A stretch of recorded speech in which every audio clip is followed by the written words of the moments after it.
Damos pie ahora a la ponencia titulada Lecciones aprendidas para la gestión de conocimientos en organizaciones de desarrollo de software, impartida por el doctor Javier García Guzmán. Javier García Guzmán es ingeniero en informática por la Universidad Carlos III de Madrid y en la misma institución obtuvo el grado de doctor también en ingeniería informática. Cuenta con más de 15 años de experiencia como docente, investigador, jefe de proyectos e ingeniero de software. En el área de la ingeniería del software, ha participado en numerosos proyectos de investigación como REPRIS, Red para la Promoción y Mejora de las Pruebas en Ingeniería del Software, así como en metodología de planificación y desarrollo de sistemas de información. En el ámbito industrial, ha trabajado como jefe de proyectos, analista técnico de pruebas y programador en proyectos de desarrollo de software. También cuenta con una amplia experiencia en gestión y mejora del proceso de software, área donde ha participado en diversos proyectos de investigación. El doctor Javier García Guzmán participa frecuentemente con publicaciones propias en importantes congresos de España y el resto del mundo, especialmente en las áreas de ingeniería del software, gestión y mejora del proceso software e innovación tecnológica. Como consecuencia de esta actividad de difusión, actúa como revisor de artículos científicos en diversos congresos y revistas, incluidas muchas de ellas en el Science Citation Report. Su actividad docente se ha desarrollado principalmente en la Universidad Carlos III de Madrid y en la UNED como responsable de tutorías de centros asociados. Demos la bienvenida al doctor Javier García Guzmán.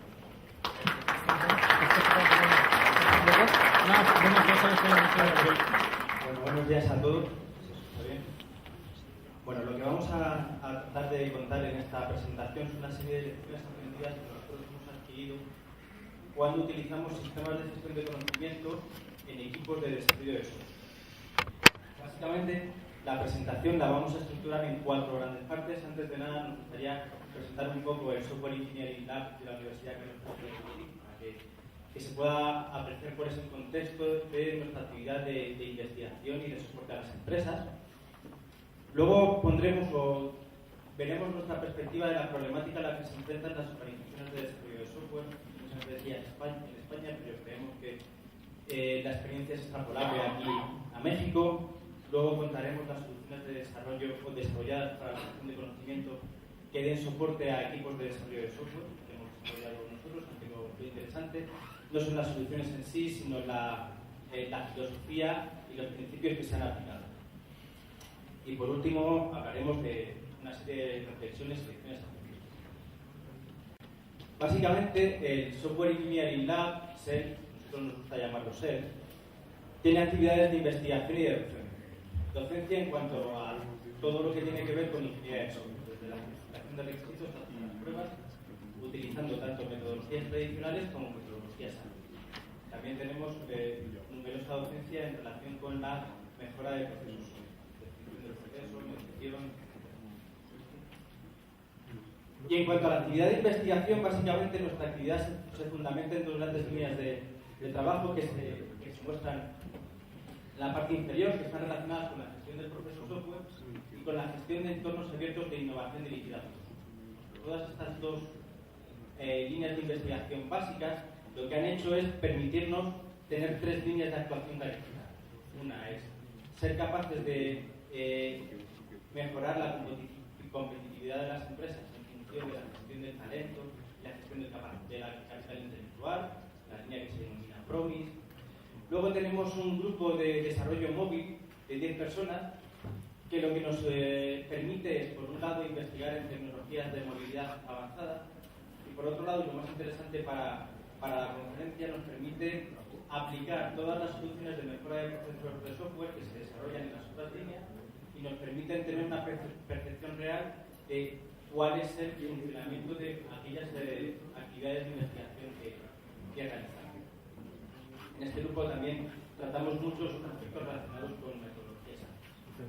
Y por último, todas las actividades de mejora o de investigación relacionadas con la mejora del proceso software las aplicamos también en convenio con el Instituto de la Seguridad del Vehículo Automóvil. Es un instituto que tiene la Universidad Carlos III de Madrid para promocionar todo lo que tiene que ver con la industria del automóvil.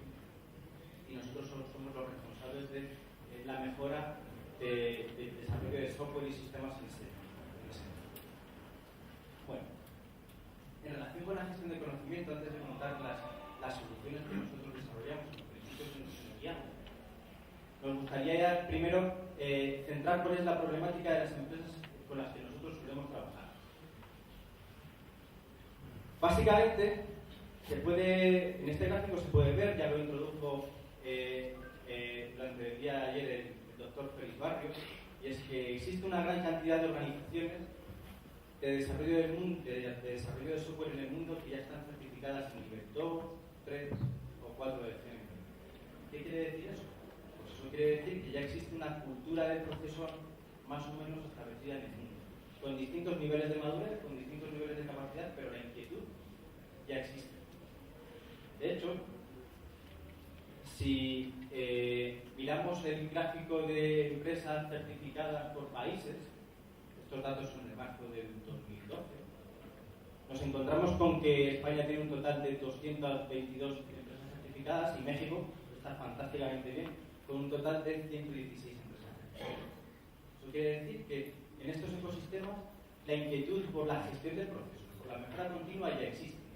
Entonces, nuestra actividad investigadora no está tan relacionada con soportar la implantación de CMMI, sino con soportar otra serie de problemas adicionales que tienen las empresas que desarrollan software, teniendo el CMMI como base. ¿Qué es lo que pasa? Bueno, pues que en un principio, allá cuando se definió el CMM y anteriormente, las empresas trabajaban, teníamos grandes empresas que trabajaban en una única sede y que tenían que interactuar o colaborar de una manera bastante controlada con otras organizaciones. Por ejemplo, todos los proyectos se desarrollaban en la misma organización en la que había 50, 20, 30 personas que colaboraban para sacar el mismo proyecto. Sin embargo, el día de hoy, la actividad diaria de las empresas, como ya se discutió ayer, es un pelín más compleja. Porque en realidad los proyectos suponen que yo tengo que colaborar con empresas desarrolladoras de software de otras partes, ya sea cerca de mi entorno o de otros países del mundo, otros continentes. No solamente tengo que colaborar con empresas de desarrollo de software, sino que tengo que colaborar con fabricantes de hardware, o tengo que integrarme con expertos en marketing que van a ser los que van a ser encargados de vender mis productos a gran mercado. Entonces, la complejidad cada vez es mayor. Bueno, en realidad existen dos tipos de desarrollo de software distribuido. El primero, que nosotros llamamos tradicional, es que un mismo proyecto se desarrolla por distintos equipos que realizan tareas independientes pero coordinadas en distintas áreas. Por ejemplo, nosotros tenemos un proyecto en Madrid, en la cual, para un cliente de Madrid, por ejemplo, el Corte Inglés, los grandes almacenes del Corte Inglés, donde los requisitos se capturan allí, el diseño de la arquitectura se hace allí en Madrid, pero sin embargo el desarrollo de software se hace en Brasil y la verificación de la calidad se hace en México. Cada uno tiene sus tareas y sus actividades bien segmentadas, realizadas por equipos diferentes, pero la coordinación que se requiere es bastante alta. Bueno, nosotros hoy en día también nos enfrentamos a otro tipo de proyectos un poquito más caóticos, por así decirlo. Tenemos proyectos en los que la misma tarea, por ejemplo, el desarrollo de un visor móvil de las predicciones meteorológicas para un determinado entorno, se realizan por expertos de distintos países y lugares que colaboran en la misma tarea, en desarrollar el mismo visor, que es un componente de software no muy grande, bastante pequeñito, por así decirlo, pero que requiere, por ejemplo, la participación de un experto en meteorología de Estados Unidos, un experto de usabilidad de Finlandia, un desarrollador de software en España. En este caso, los equipos de trabajo, un solo equipo está formado por personas que trabajan en distintos lugares. Y esto supone una serie de desafíos adicionales a los que nos proporciona el CMMI que tenemos que resolver. Por ejemplo,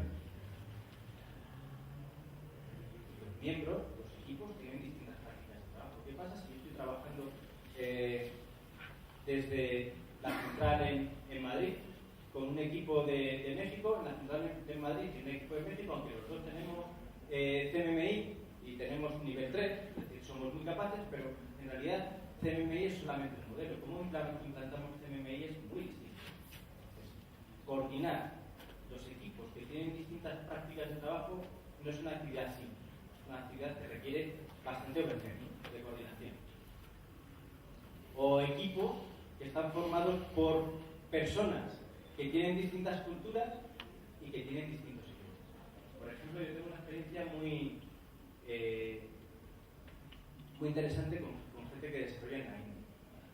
Tú cuando desarrollas o te coordinas con gente que desarrolla en la India, en realidad cuando quieres que o llegas a un acuerdo para que se desarrolle algo, te tienen que dar 3 sí, que es algo que a nosotros nos costó mucho entender.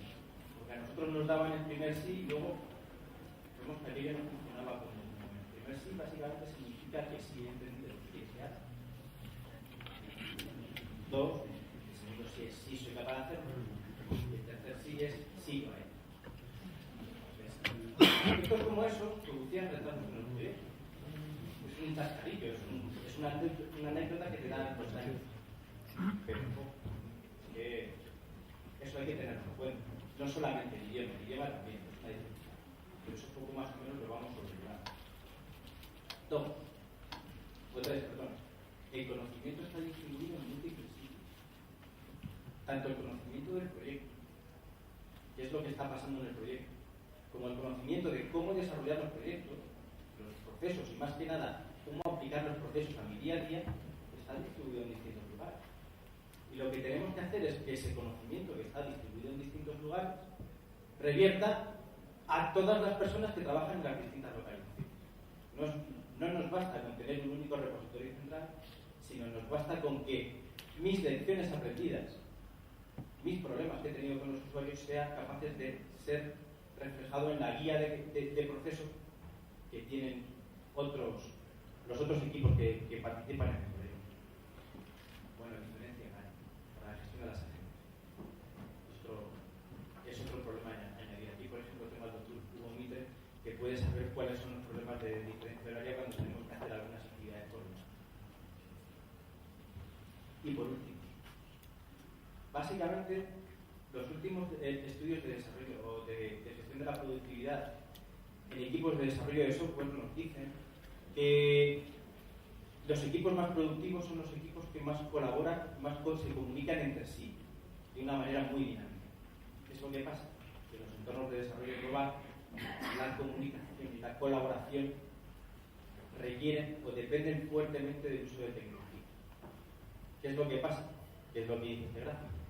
Que cada uno, para cada una de las actividades que tiene infinidad de tecnologías que puede utilizar. El problema es que tengo que hacer que todas las tecnologías trabajen.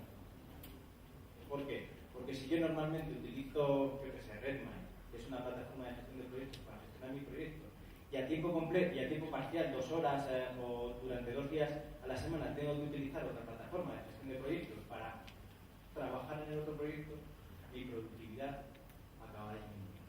Tenemos que ser capaces de que la gestión de la tecnología sea transparente y no nos estorben la actividad diaria.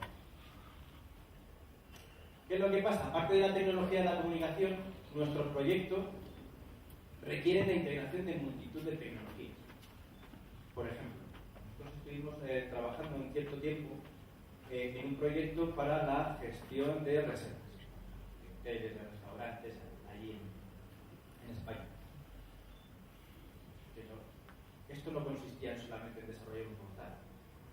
En esto empezaron las tecnologías móviles y teníamos que desarrollar una solución que fuera funcional en un entorno web normal, Android, iOS, Windows Mobile, BlackBerry, serie de tecnologías. Eso por un lado, para el frontend.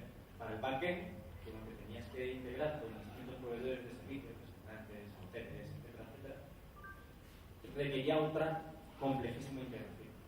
Aparte de saber del proceso, aparte de saber hablar, tenemos que tener gente en los equipos que sepa de desarrollo.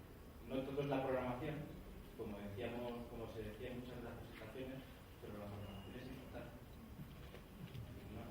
No todo es gestión. Las casas no se construyen solamente gestionando, hay que ponerlo en Madrid. Bueno, esto todo parece muy complejo.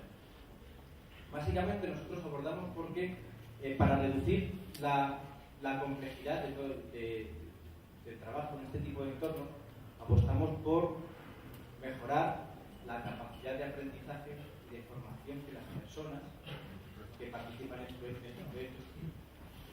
Los procesos nos dan control, pero necesitamos personas capaces de entender esos procesos y de aplicarlos inteligentemente en cada uno de los contextos en los que trabajamos. ¿Qué pasa? Esto requiere una gestión efectiva del conocimiento, porque tenemos que ser capaces de adoptar el conocimiento explícito. ¿Qué es el conocimiento explícito? El conocimiento explícito es aquel que está en dos procesos, por ejemplo.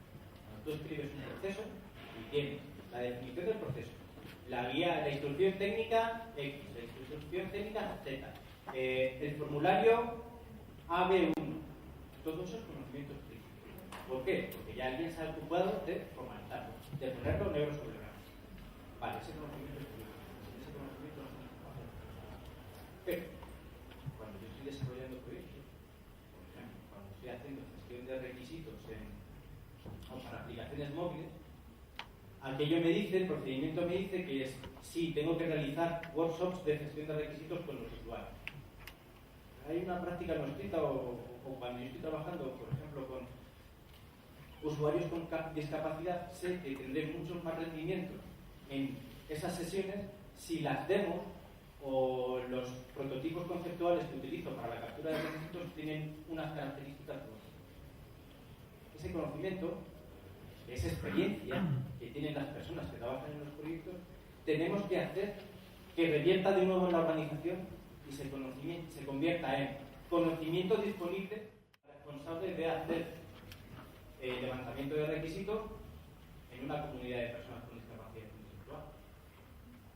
Todo ese know-how que yo he adquirido durante mis años de gestión de proyectos en ese entorno, tengo que ser capaz de que le revierta a él de una manera rápida, de manera que la productividad de la organización aumente. Bueno, en este entorno, las empresas más competitivas, en realidad, las cláusulas que dice el CMMI, que son muchas, muy complicadas, sino adaptar esas cláusulas a nuestro entorno de negocio para que seamos capaces de hacer una gestión eficiente de los procesos y dar un buen servicio a nuestros clientes. Por eso, como primer paso, lo que tenemos que ser capaces es cambiar o adoptar una perspectiva un poco diferente de lo que es el proceso. En realidad, la versión tradicional de la mejora de procesos lo que nos dice es que la mejora de procesos se compone de un triángulo compuesto por personas que desarrollan procesos o que realizan procesos utilizando una tecnología. Nosotros le queremos dar una dimensión un poco mayor. En realidad, los procesos no se desempeñan por personas. Esto no es una fábrica de coches al uso, en el que cada persona tiene que poner los tornillos de una puerta o tiene que montar una puerta y esa es toda su actividad. No. En realidad, lo que no, desarrollo de software es una actividad muy intensiva en conocimiento que no se realiza solo, que se realiza aquí. 2.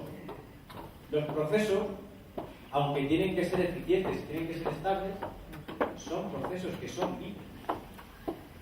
¿Qué es lo que pasa? Yo he visto que para levantar requisitos de aplicaciones móviles, lo más interesante es conducir las reuniones sobre los workshops de requisitos con prototipos conceptuales que yo enseño directamente en mi teléfono. Eso supone que tengo que ser capaz de adaptar de una manera ágil mi proceso de levantamiento de requisitos para que incorpore estas técnicas. Y por tanto, tengo que ser capaz de que mis plataformas de gestión del proceso se vayan adaptando a las distintas tecnologías. ¿Cómo resolvemos eso? Pues en realidad nosotros lo que queremos hacer es una especie de tender que nos permita llevar a una organización software desde la gestión de procesos tradicional a una gestión eficiente. Y entre otras cosas dentro del SEIC, Software Engineering Lab de la Universidad de Carlos III, entre otras cosas, trabajamos en gestión de conocimiento, evaluación de conocimiento, reutilización de conocimiento y, obviamente, tecnologías de la información que nos soportan la gestión de conocimiento. Muy brevemente voy a identificar cada una de ellas. Básicamente nosotros entendemos por gestión de conocimiento la gestión de los activos de conocimiento, ¿vale? Asegurando que esos activos de conocimiento, por ejemplo, los procesos, aunque no solo los procesos, están controlados. Y hay cambios, pero esos cambios son controlados, sí, de tal manera que no molesten, que no causen molestias en el resto de equipos de desarrollo a la hora de tener que adaptar su actividad de ciencia. Dos, la evaluación del conocimiento. Tenemos que asegurar que esos conocimientos son usados. De nada nos vale tener unos bonitos procesos escritos con un bonito manual de procesos en una intranet que nadie utiliza, que nadie evoluciona, que nadie enriquece. A nosotros, cuando hemos hecho distintas implantaciones de CMB y hemos visto librerías de activos de procesos o repositorios de los procesos de esa manera, lo que más nos ha interesado ver es si podían las personas que usaban esos procesos poner comentarios, discutir acerca de los procesos, resolver preguntas, dificultades. Eso es un verdadero valor de la conocimiento. Y eso hace que el proceso por sí mismo evolucione, sin que tengamos que adoptar complejas iniciativas de gestión del proceso. Obviamente tenemos que ser capaces de reutilizar esos activos de conocimiento en nuestro proyecto, que el proceso de verdad nos guíe. Algo dijo la doctora misma ayer, que es cuando ella estuvo en una empresa y vio que los procesos estaban formalizados, pero el día a día era un poquito difícil. Nosotros en realidad lo que tratamos de implantar son soluciones en las que el proceso se define a partir del día a día de la persona. Luego intentamos ajustarnos a los requisitos del CNM. Entendemos que la implantación de este tipo de normas y modelos debe ir desarrollando. Tenemos unas prácticas, reforcemos las buenas prácticas que hacemos bien y luego obviamente será necesario complementar con algunos detallitos para que nos ayude a ir mejorando la calidad. Y por otro, nosotros abordamos el desarrollo de herramientas tecnológicas que nos permitan desplegar ese conocimiento, que ese conocimiento llegue a las personas y que la experiencia de las personas permita enriquecer el conocimiento y que vuelva a revertir la memoria colectiva de todos. Bueno, dentro de este marco solamente voy a contar unas pequeñitas soluciones que nosotros aplicamos. Todas esas soluciones están disponibles en la web del grupo, tienen publicaciones en revistas y congresos internacionales, es decir, que si se quieren más detalles, pueden contactar directamente con la web del CERN o preguntar por email a nosotros, etc. Solamente podremos dar unas pinceladas debido al tiempo que tenemos, que tampoco es la última presentación antes del receso y estamos deseando un poco seguir. Bueno, en primer lugar, nuestras soluciones están intentando facilitar la adquisición de conocimiento, es decir, facilitar ese ejercicio por el cual la experiencia que tienen las personas se formaliza, se pone negro sobre el blanco y somos capaces de hacerlas disponibles al resto de personas. Tienen que darse cuenta que en un equipo de software pequeño, no sé, 10 personas que trabajan en la misma sede, el hecho de la compartición de conocimiento o de mi experiencia se puede hacer de una manera muy simple. Yo pregunto a que más sabe del proceso de estimación y él seguro que me va a responder. El problema es que si yo tengo una organización en la que tengo un equipo de 10 personas aquí y otro equipo de 10 personas en el DF y quiero que mis lecciones aprendidas de aquí permitan mejorar el desempeño de las personas del DF, pues eso no me vale. Tengo que ser capaz de formalizar el conocimiento. Bueno, nosotros básicamente lo hacemos de dos maneras. Una, aplicando la identificación de mejores prácticas, lo siento, soy un poco mal. Discúlpenme, mediante dos propuestas. Una se llama patrones de proyecto y otra son patrones de proceso que vamos a detallar un poquito más adelante. Y luego lo que haremos será proporcionar una gestión, unos procesos, una estructura organizativa y una serie de herramientas que me van a facilitar la gestión del conocimiento. Esa gestión del conocimiento la vamos a denominar ITAC. Luego tenemos otras muchas más soluciones dentro del CERN que abordan la gestión del capital intelectual, la gestión del talento, pero por el alcance de la presentación no lo vamos a hacer. Bueno, ¿cómo formalizar el conocimiento existente? Bueno, tenemos dos alternativas. Uno, la primera que las vamos a presentar por orden cronológico en las que las desarrollamos. Primero, la solución de patrones de producto. Básicamente, cuando uno desarrolla software, tiene que hacer muchas cosas. Cuando uno desarrolla software en un proyecto concreto, tiene que hacer muchas cosas independientes. Por ejemplo, tiene que ser capaz de identificar requisitos. O, por ejemplo, tiene que ser capaz de hacer un diseño de la arquitectura. O tiene que ser capaz de hacer las pruebas de integración de una serie de componentes. En realidad, eso es lo que me obliga a hacer productos interactivos. Una especificación de requisitos, una diseño de arquitectura, una definición de un plan de pruebas y ejecución de las pruebas. Los patrones que me dicen cómo desarrollar cada uno de esos productos, nosotros los hemos denominado patrones de producto.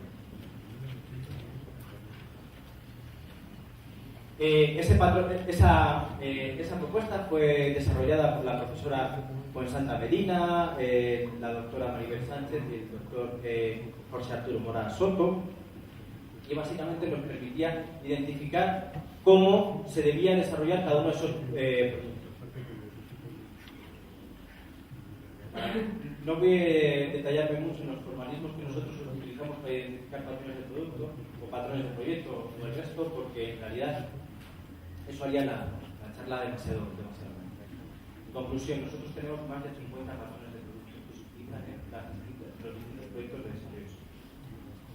Bien, pero en realidad, cuando nosotros hemos ido a las empresas a introducir patrones de producto, ven la propuesta, bueno, sí, es muy interesante, esto está muy bien, tiene pinta de funcionar, pero en realidad eso me obliga a estar todos los proyectos y buscando los patrones que me sirven para cada uno de ellos en mi repositorio de más de 50. Sí, está bien, pero puede mejorarse. Y por eso surgió la siguiente alternativa, la siguiente propuesta, que es la de patrones de producto.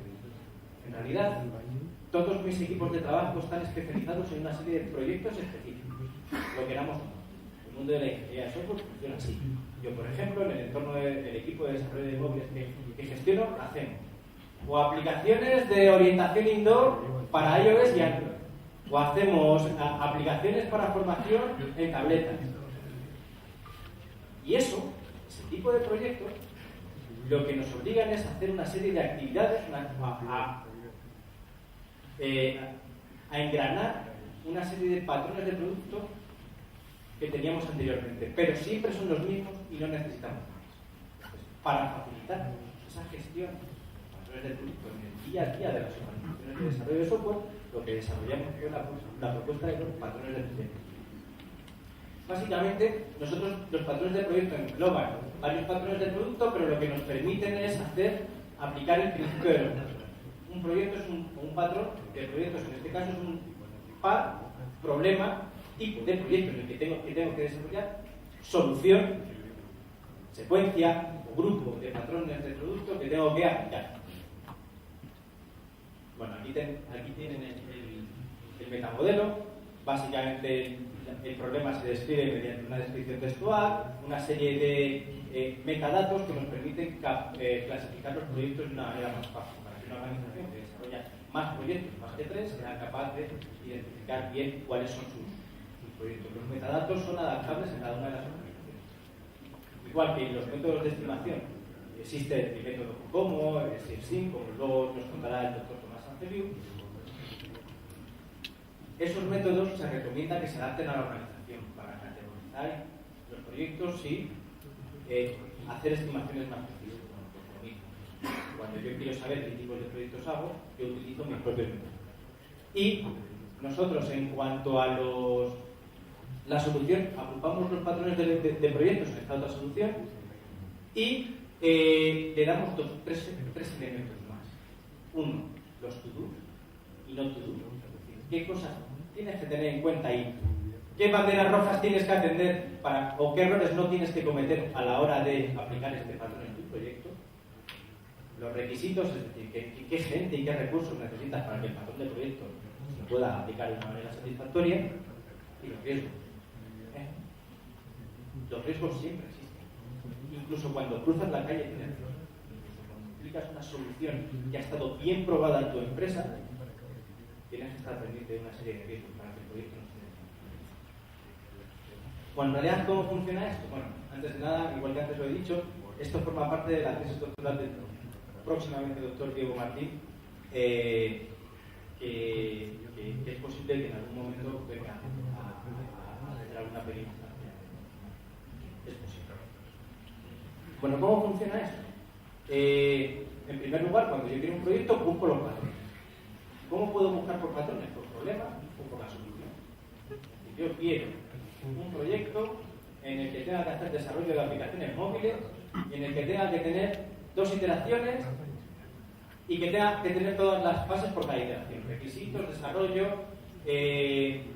pruebas y despliegue. O bien quiero un proyecto en el que solamente tengo que hacer el desarrollo de unos requisitos que me vienen y que las pruebas las hagan de aplicaciones. Bueno, en función de eso, nosotros somos capaces de encontrar el patrón que más se ajusta, y eso nos ayuda a la planificación del proyecto. La planificación del proyecto, junto con los elementos de conocimiento que tienen todos los patrones del producto, guían al desarrollador de software a la hora de hacer sus actividades. No solamente tenemos los patrones del producto, no solamente tienen una serie de actividades, sino tienen todo el material, todo el conocimiento asociado sobre cómo aplicar esas actividades en mi organización. Y por último, cuando se acaba el proyecto, en una revisión post-mortem, lo que hacemos es ver si el proyecto ha ido bien, si el proyecto ha ido mal.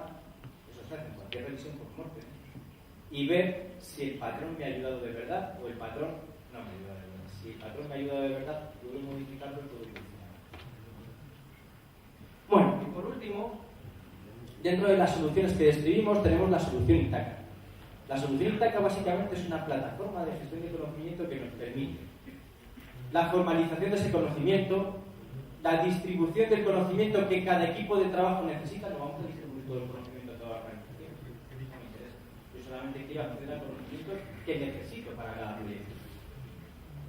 Va a soportar el uso, la preservación en realidad indica el enriquecimiento del conocimiento preexistente con la experiencia adquirida por los desarrolladores de software en este proyecto específico y la gestión de datos. Porque esos cambios tienen que ser extrapolables a los otros equipos de la organización. Y en vez de contar yo lo que es la solución Itaca, permítanme que les muestre un vídeo en el que Alberto Heredia, uno de los desarrolladores de esta solución, les cuenta un poco más en detalle cómo.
es soluciones de gestión de conocimiento.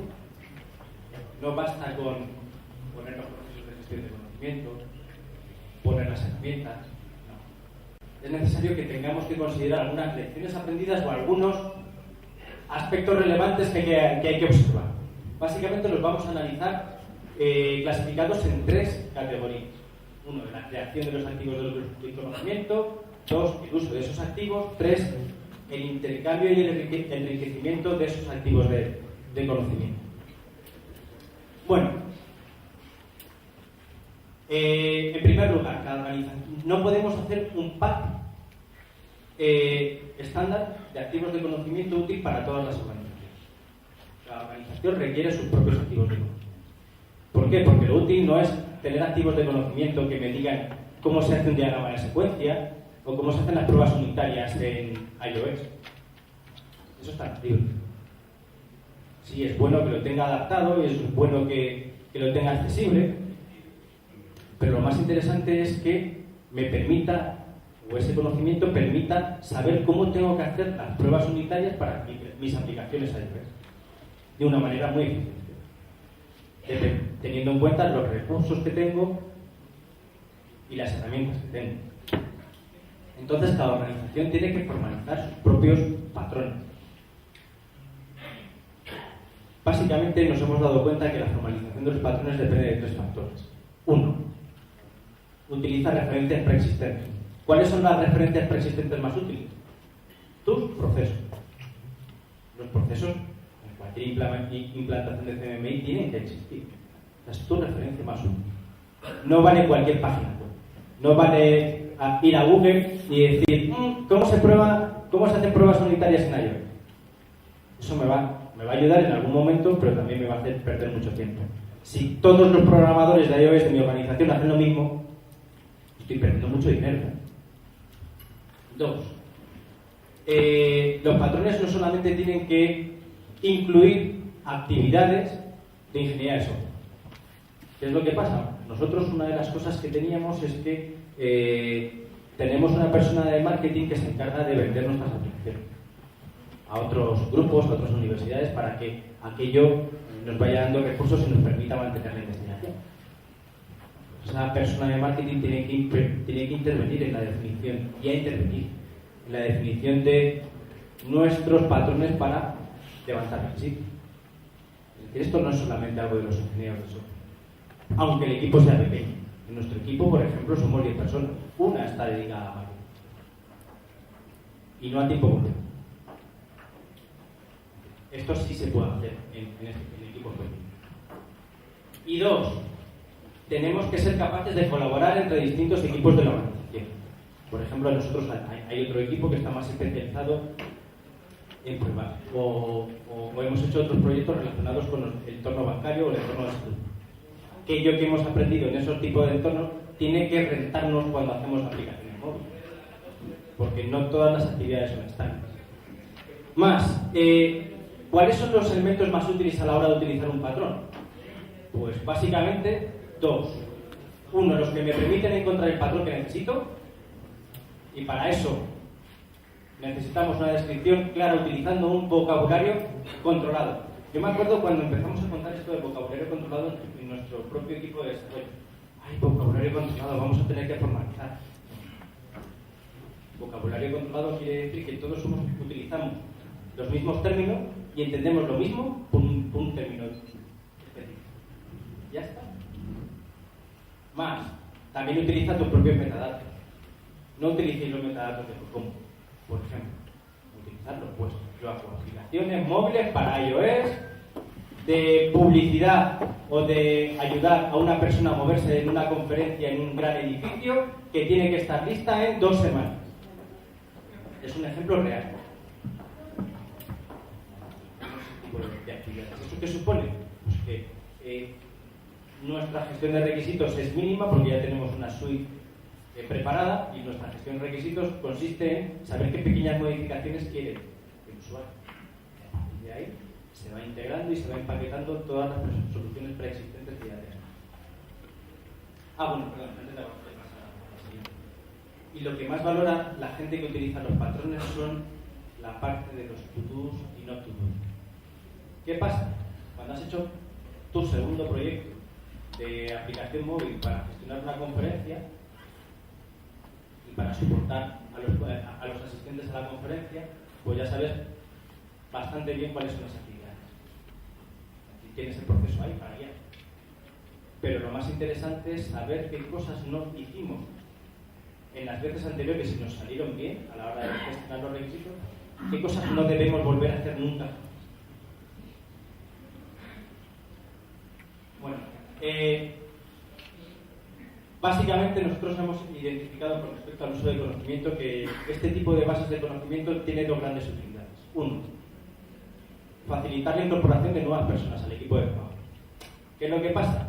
Que cuando estamos en equipos pequeños no tenemos la capacidad de Everis o de Accenture de capacitar y formar a las personas. No podemos gastarnos ese dinero. Lo que necesitamos es capacitar a nuestros nuevos ingenieros de la manera más informal y más autónoma posible. Este tipo de soluciones, los que las han utilizado dicen que sí ayudan, contribuyen a hacer ese tipo de actividades. Y dos, este tipo de soluciones nos ayudan muy bien a conseguir una especie de FAQs, Frequently Asked Questions, de cada uno de los tipos de proyectos. Eso, básicamente, cuando ya tenemos un desarrollador medianamente experimentado, es lo que más utilidad le da. Hombre, los desarrolladores muy expertos, pues ya casi no utilizan esta base de conocimiento. Pero ¿qué es lo que pasa? En las organizaciones pequeñas con las que trabajamos nosotros, las personas muy expertas, acaban o creando su propia empresa o yéndose a una empresa. Bueno, con respecto al uso del conocimiento, es imprescindible una cultura organizativa favorable. La gente tiene que estar predispuesta a comunicarse, a interactuar con sus pares y a que su conocimiento se divulgue.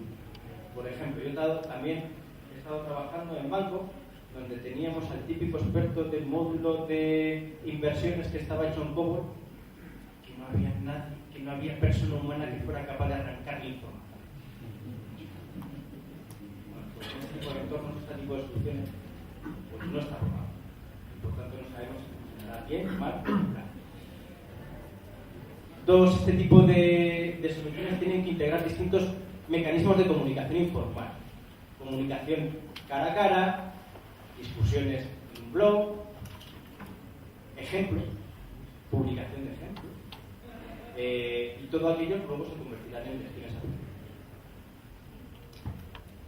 Y facilita sobre todo personas que no trabajan en la misma sede. Una de las cosas que más nos ha ayudado a nosotros es que si luego hemos querido, hay gente que le ha interesado utilizar nuestro conocimiento porque trabajamos con ellos en proyectos de colaboración, pues ese conocimiento y esa experiencia yo lo puedo publicar o se puede publicar en su entorno, con sus herramientas, con su tecnología.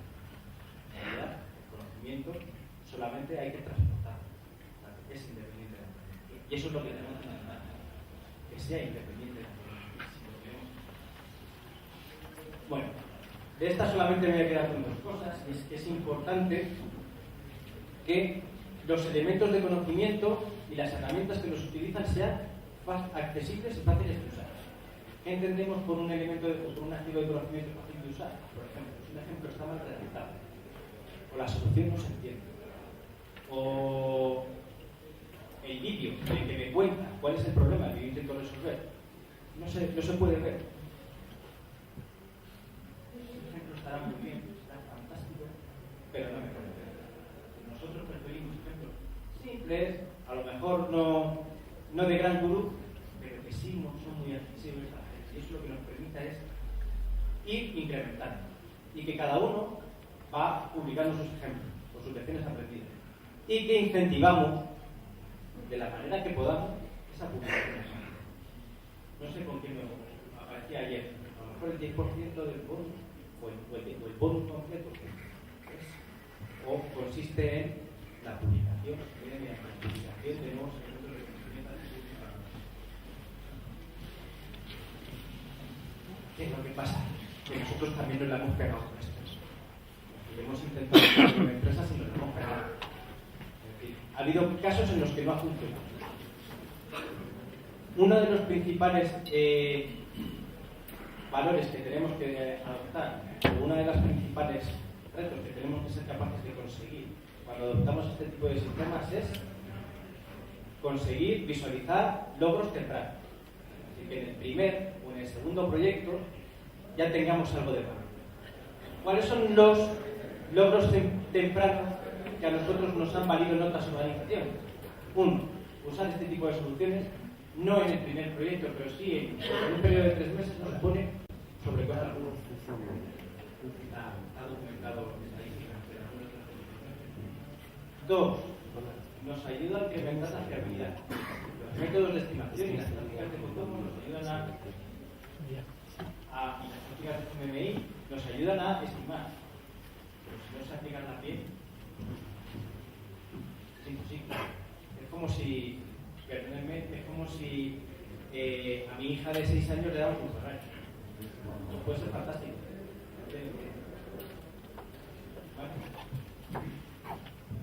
Y tenemos otros de los beneficios que nos han reportado, que tenemos productos más fáciles de mantener, porque los productos de prueba son mejores, son más fáciles de ver. Vale, y solamente algunos factores que influyen en esto y que tenemos que tener en cuenta. Uno, las personas que más aportan esperan más del conocimiento aportado por los demás. Y si no somos capaces de que haya una aportación de conocimiento más o menos homogénea por todos los miembros del equipo de trabajo, los que aportan más, en un periodo más o menos largo se van a cansar y lo van a dejar de utilizar. ¿Por qué? Porque no les proporciona ningún beneficio. Yo sí pongo muchas cosas, pero en realidad, ¿qué obtengo de esto? Aparte de eso. Dos, ¿qué es lo que pasa? En muchos casos nos hemos encontrado que tener un grupo de personas que van aportando, 2 o 3 personas que aportan en un principio, ayuda a personas que eran más reticentes a ir a aportar. Bueno, y la última es que no todos el enriquecimiento de conocimiento no se empresa. Las lecciones aprendidas y las discusiones son fáciles porque cuestan poco escribir, es bastante rápido, no es mucho esfuerzo. Pero los activos de conocimiento más valorados con los que nosotros nos hemos encontrado son los ejemplos. Y escribir ejemplos no es fácil, requiere algo más, porque hay que explicar.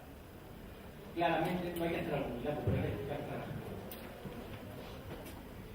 Bueno, el vídeo no lo vamos a ver porque no se ve. Y solamente ya para acabar quería dejarles uno de los temas que tenemos en nuestra actividad en el Software Engineering Lab.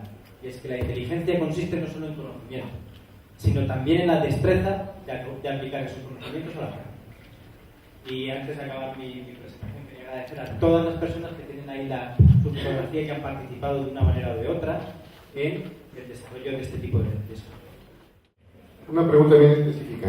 ¿Han pensado utilizar algún tipo de inteligencia artificial como ontologías, cosas por el estilo, para la administración del conocimiento? Sí. De hecho, una de las cosas en las que...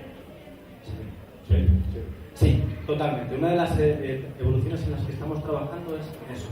En utilizar ontologías que nos permitan además adquirir activos de conocimiento de otras organizaciones, sin que no utilicen nuestras tecnologías y nuestras plataformas. De hecho, estamos empezando un trabajo basado en las publicaciones de SEMAT. SEMAT es un grupo de ingeniería de software que se encarga liderado por Ivar Jacobson, en la que está intentando hacer una especie de ontología general de la ingeniería de software, por así decirlo. Pues nosotros estamos trabajando en adaptar esas ontologías a nuestros elementos de conocimiento, de tal manera que si yo lo publico en una página web, la que sea, otra organización que está utilizando una plataforma de gestión de conocimiento pueda adquirirlo de una manera así. Okay, gracias.